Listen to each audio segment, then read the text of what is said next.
P5 ya, atau kita membuat apa namanya kotak pensil nanti kita sama-sama membuat. Nah, sebelum kita memulai pelajaran kita pada hari ini, marilah kita berdoa dulu. Mari kita berdoa dalam nama Bapa dan Putra dan Roh Kudus. Amin. Bapa yang Maha Baik, kami bersyukur kepadamu pada pagi hari ini kami kembali berkumpul di kelas ini untuk belajar bersama. Berkatilah kami semua, berkati apa yang akan kami kerjakan pada hari ini, agar apa yang kami rencanakan dan apa yang akan kami pelajari dapat kami mengerti.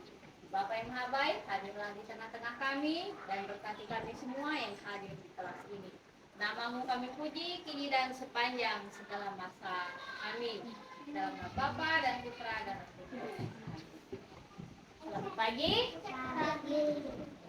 Hadir semua, mana absennya ini? Hadir semua kan? Amin. Nah, hadir semua ya. Nanti tidak ada yang izin atau tidak ada yang sakit ya. Nah, sehat semua kan? Jadi bisa hadir semua pada hari-hari ini. Nah, pada hari ini kita praktek yang ketiga kali untuk membuat apa namanya kotak pensil. Nanti kita sama-sama akan membuat. Itu kita hari ini membuat proyek penguatan profil pelajar Pancasila atau dikenal juga dengan P5 ya.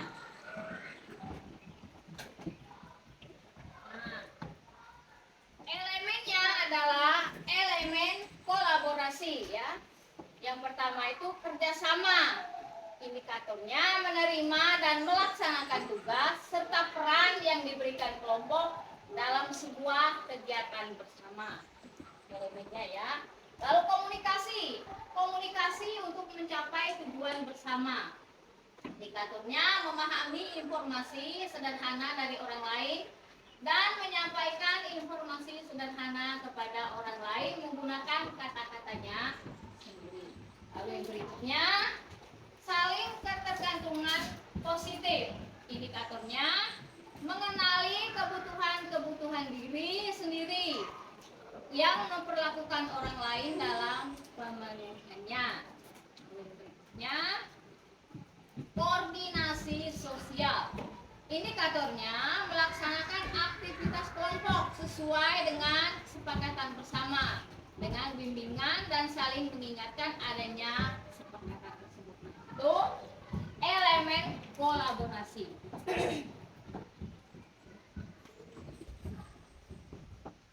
Lalu tujuan dari proyek penguatan profil pelajar Pancasila atau P5 ini. Tujuannya adalah yang pertama, melalui kegiatan ini, peserta didik akan belajar untuk mengidentifikasi dan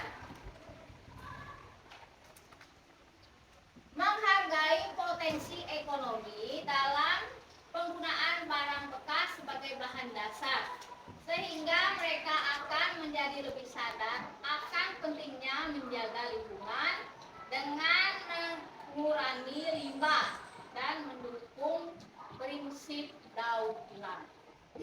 Lalu yang kedua, kegiatan ini akan membantu peserta didik mengembangkan kreativitas mereka dengan menciptakan tempat pensil dari barang bekas. Mereka akan belajar cara berpikir kreatif dalam memecahkan masalah dan mendesain produk yang bermanfaat. Lalu yang ketiga, peserta didik akan memahami pentingnya kerjasama dan gotong royong dalam proses pembuatan tempat pensil ini dan membantu mereka mengaktualisasi nilai-nilai sosial seperti tolong-menolong dan saling kerjasama. Lalu yang keempat, melalui proyek ini, peserta didik akan mendapatkan pengalaman nyata dalam berwirausaha. Mereka akan belajar tentang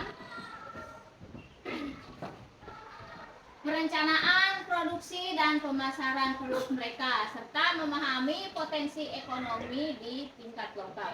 Lalu yang kelima, peserta didik akan menghadapi berbagai tantangan dalam proses pembuatan tempat pensil.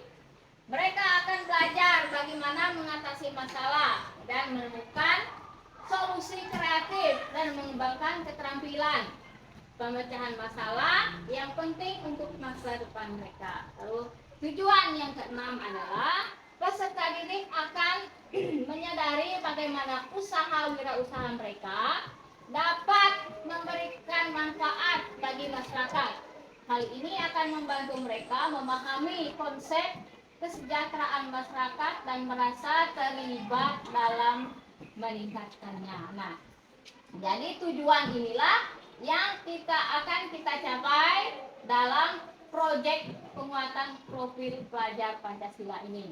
Nah, bagaimana kita membuat suatu produk dari barang bekas seperti ini ya, seperti kardus seperti ini. Ini kan barang bekas ya yang tidak bisa dipakai lagi.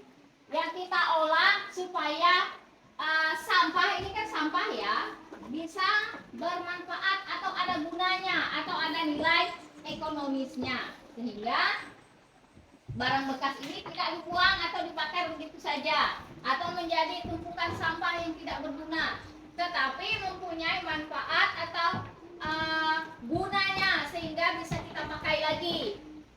Seperti ini ya, ini kan sampah ya, ini sampah tapi bermanfaat lagi untuk apa? Untuk menyimpan buku. Dia dibuat kotaknya menjadi bagus ya, sehingga berguna lagi. Itu yang namanya daur ulang. Sehingga kita mengolah sesuatu yang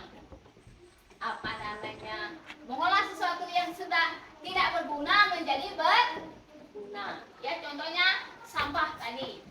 Ya, sampah itu banyak sekali gunanya. Kita bisa melihat golongan sampah. Sampah kering, sampah plastik, sampah basah. Ya, itu kita bisa melihat ada gunanya atau manfaatnya. Kalau sampah basah bisa untuk pupuk ya. Kalau sampah kering yang seperti ini bisa kita manfaat seperti sampah plastik. Sampah plastik itu bisa kita gunakan untuk apa? Ayo. Sampah plastik itu misalnya bungkus mie, bisa kita jadikan bunga, ya kan? Bisa tidak? Bisa dijadikan bunga, bisa kita kembangkan. Ya, berbagai macam sampah. Kita bisa memanfaatkan lagi dari sampah menjadi barang yang bermanfaat atau berguna. Ya, itu kalau dibuat bunga bisa menjadi hiasan. Contohnya seperti ini ya. Cuma ini kan dari kertas ya. Bungkus mie kan bisa dibuat seperti ini ya. Sehingga bisa bermanfaat menjadi hiasan. Itu gunanya kita mengolah sampah tadi menjadi produk yang bermanfaat. Perkenalkan peserta didik tema yang akan dilaksanakan. Kita hari ini temanya adalah kewirausahaan. Guru menyampaikan nama P5 yaitu kewirausahaan tadi. Membuat tempat pensil dari barang bekas ya, kita membuat tempat pensil dari barang bekas. Nah, melalui kegiatan ini peserta didik akan belajar untuk mengidentifikasi dan menghargai potensi ekonomi dalam penggunaan barang bekas sebagai bahan dasar, sehingga mereka akan menjadi lebih sadar akan pentingnya menjaga lingkungan dengan mengurangi limbah dan mendukung prinsip dasar. Namanya kita membuat itu kan kita mendaur ulang versi kita ya, kita memanfaatkan seperti kardus ini nanti akan jadi apa kalau kita membuatnya atau kita mengolahnya. Lalu yang kedua, peserta didik menyadari bagaimana wirausaha mereka dapat memberikan manfaat bagi masyarakat. Nah, hal ini akan membantu mereka memahami konsep kesejahteraan masyarakat dan merasa terlibat dalam. Nah, misalnya kita bisa membuat kotak pensil yang bagus atau tempat apa saja. Kita bisa menyimpan apa saja, membuat yang bagus. Nah, itu kan bisa dijual. Ya, otomatis ada nilai ekonomi barang bekas ini tadi menjadi barang yang bagus, misalnya sampah plastik tadi kita membuat bunga atau sedotan kita membuat bunga, nah itu kan bisa dijual lagi menjadi nilai ekonomis ya, kita bisa menghasilkan uang dari produk yang kita buat tadi ya.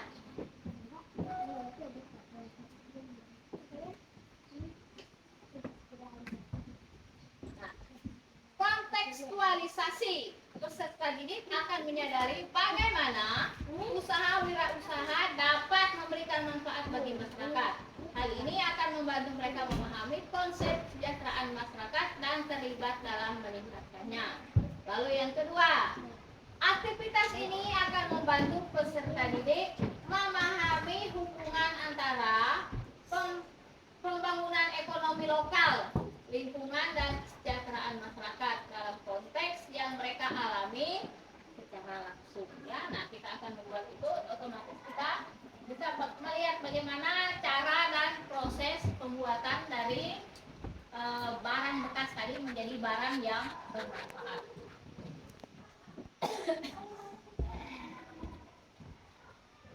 Nah, aksinya guru dapat mengadakan sesi kreatif di mana peserta didik dapat menggambar atau membuat gambaran tentang bagaimana mereka ingin mendesain tempat pensil dari barang bekas. Ini membantu mereka mengembangkan kreativitas dan imajinasi mereka. Lalu yang kedua, peserta didik dapat dimotivasi untuk berpikir tentang bagaimana mereka ingin melanjutkan proyek ini di masa depan dan bagaimana hal itu dapat berkontribusi pada lingkungan dan kesejahteraan masyarakat di lingkungan kita ya.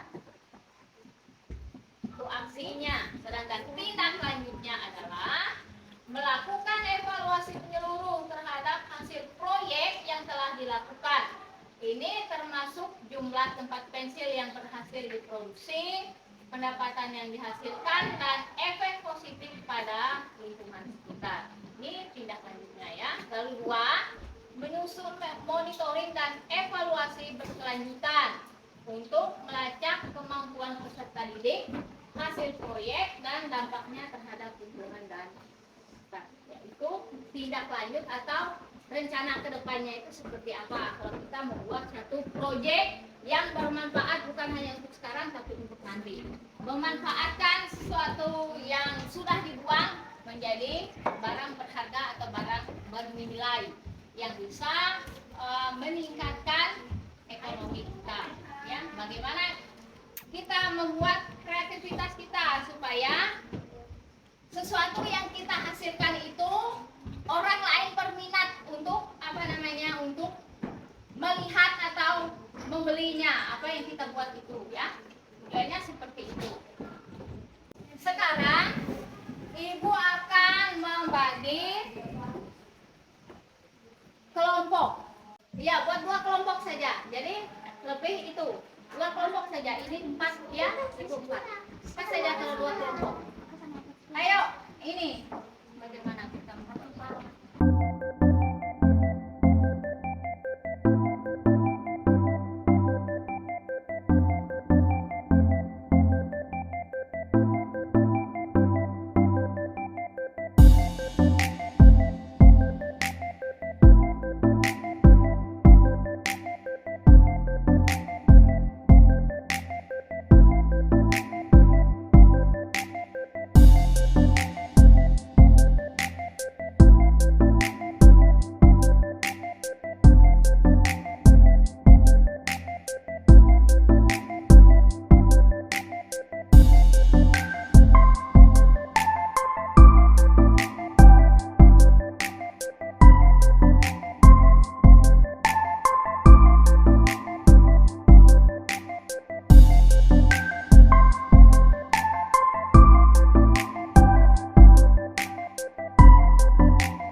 hasilnya belum begitu sempurna, tapi kita sudah berusaha membuatnya dan kerjasamanya yang bagus di dalam kelompok. Ya, jadi sangat kerjasamanya sangat bagus ya, karena yang satu membantu temannya yang lain yang belum. Nah, saling kerjasama bagus sekali ya. Nah, kita sudah membuat praktek kelima pada hari ini ya. Jadi cukup dulu sampai di sini. Nanti lain waktu kita akan membuat yang lain lagi yang gunanya bisa bermanfaat seperti ini. Hah? Ya, nanti kita akan cari bahannya lagi, yaitu sampah lagi, misalnya sedotan. Tempat kalian minum itu jangan dibuang, tapi disimpan, ya, supaya nanti terkumpul banyak. Kita akan membuat lagi bunga, ya, bunga dari sedotan yang sifatnya barang bekas tetapi bermanfaat, ya, yang ada nilai ekonomisnya. Pada hari ini kita sudah membuat tempat pensil, atau ada yang berbentuk kotak, ada yang berbentuk tabung, ya. Jadi bermacam-macam sesuai kreativitas kalian masing-masing, sehingga terciptalah seperti yang ada ini. Terima kasih atas waktunya, terima kasih atas kerjasamanya. Kita sudah belajar dengan baik sehingga pelajaran kita hari ini bisa berjalan dengan baik. Baik, semuanya kita tutup dulu pelajaran kita pada hari ini dengan ya. Kita mau berdoa dulu. Kita menutup pelajaran kita pada hari ini dengan doa penutup. Mari kita berdoa dalam nama Bapa dan Putra dan Roh Kudus. Amin. Allah Bapa yang Maha Baik, kami bersyukur kepadamu. Kami sudah belajar bersama membuat kotak pensil. Semoga apa yang kami buat ini dapat berguna dan bermanfaat bagi kami semua, dan juga kreativitas kami dapat semakin berkembang. Terima kasih atas berkat-Mu ya Tuhan. Semoga Engkau selalu memberkati dan menyertai kami. Semua doa dan surapan ini kami serahkan kepadamu dengan keramaan Kristus Tuhan kami. Amin. Dalam Bapa dan Putra dan Roh Kudus. Amin. Nah, terima kasih ya. Ya, terima kasih atas waktunya dan juga kerjasamanya dengan